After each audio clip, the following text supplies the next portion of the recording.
Welcome to this explainer. Today, we're going on a seriously fascinating journey, a literal descent into the human psyche.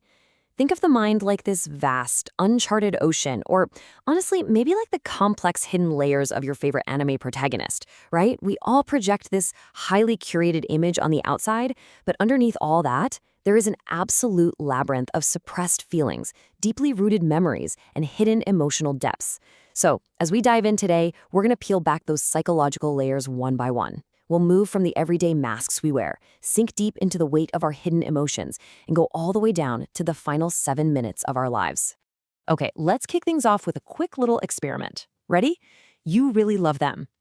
Now, notice something there? No specific name was mentioned just now, yet your subconscious instantly bypassed your rational brain, didn't it?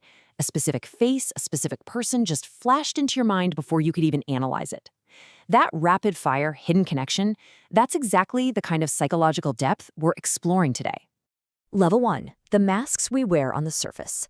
To really understand how deep the mind goes, we have to start right at the top.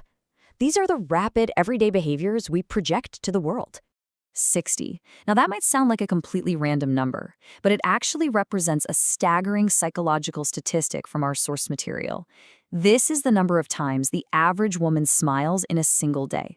60 times. That is a massive amount of surface-level emotional projection happening from morning to night. But to really put that into perspective, compare it to this. While the average woman smiles 60 times a day, the average man smiles only 10 times a day. It's a huge gap. It really shows how much of our outward behavior is curated, socially conditioned, or just operating on a kind of psychological autopilot that we barely even notice. But here's the thing, our bodies continually give away our secrets, even when we think our masks are securely in place. You know when you're texting someone you really like? Your fingers literally type faster. It's wild. Or if you walk at a quicker pace, people subconsciously read you as happier and more confident. Those folks who blush easily, psychology points to them being more generous and trustworthy. And actually, my personal favorite, if you have a sarcastic personality, you are statistically more likely to be honest with your friends. The raw honesty is literally just hiding right behind the sarcasm. But sometimes, even our genuine surface-level joy is complicated by what's lurking right beneath it. Enter cherophobia. This is the literal fear of being too happy simply because you are convinced that something tragic is about to happen to balance it out. When our happiness itself becomes a source of fear, well, we know we're sinking into deeper, darker psychological waters. Which brings us to level 2, the danger of overthinking. We are now officially sinking below that surface level and entering the turbulent waters of our internal monologues. So, overthinking isn't just casually worrying about a problem. Psychology tells us it is actually a form of fear that destroys you from the inside out. It's a highly destructive cocktail of 5 potent mental ingredients: anticipation, emotion, memory, perception, and imagination. When your brain fires up all 5 of these at the exact same time, it creates a completely overwhelming internal storm. And because of this storm, our mind starts playing complex tricks on us just to cope. Ever had one of those days where literally every little thing suddenly irritates you? Well, that sudden wave of intense irritation often means something entirely different. You are actually just missing someone. Your brain masks the quiet, painful vulnerability of missing a person with a loud, aggressive shield of pure irritation. Basically, it's just easier to be annoyed than to admit you're hurting. Level 3, the heavy weight of suppressed emotions. This is where we look at what happens when we actively refuse to process those feelings. We all kind of have this anime protagonist complex sometimes, right? We want to wear a brave face against all odds, thinking that being strong means showing absolutely zero weakness. But pretending you don't feel anger, sadness, or loneliness, that can literally destroy you mentally. You cannot selectively numb emotion. When you shove those feelings down into the dark, they don't just disappear, they fester, and they silently dismantle your mental well-being. And how do we usually express this profound, suppressed pain? Often by doing absolutely nothing at all. 80% of women choose total silence to express their pain. If someone is truly hurt, they might completely ignore you rather than lash out. It proves a chilling psychological truth. Sometimes the absolute loudest, most devastating pain makes no sound at all. But eventually, when that silence becomes way too heavy to bear, the body just takes over. Crying is how your body responds when your mouth couldn't explain the pain you feel. That's the ultimate physical manifestation of suppressed psychological agony. When you've buried your emotions so deeply that words fail you entirely, tears become the literal only language your nervous system has left to release the pressure. And this suppressed emotional weight doesn't just cause tears. It physically exhausts us to our absolute core.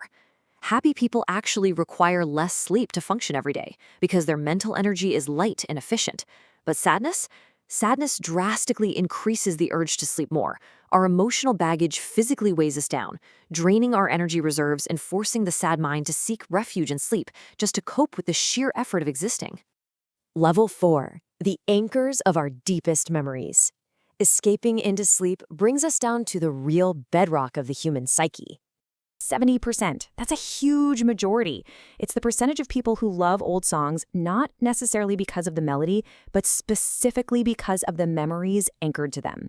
Our brains are incredibly efficient at tying complex emotions, past relationships, and entire eras of our lives to a simple 3-minute audio track. Hearing just a few notes instantly unlocks a massive vault of memories. But memories aren't just about the music we listen to. They're about how we were fundamentally shaped by others. The way we talk to our children becomes their inner voice. I mean, think about the immense responsibility that carries. The external words we use eventually solidify.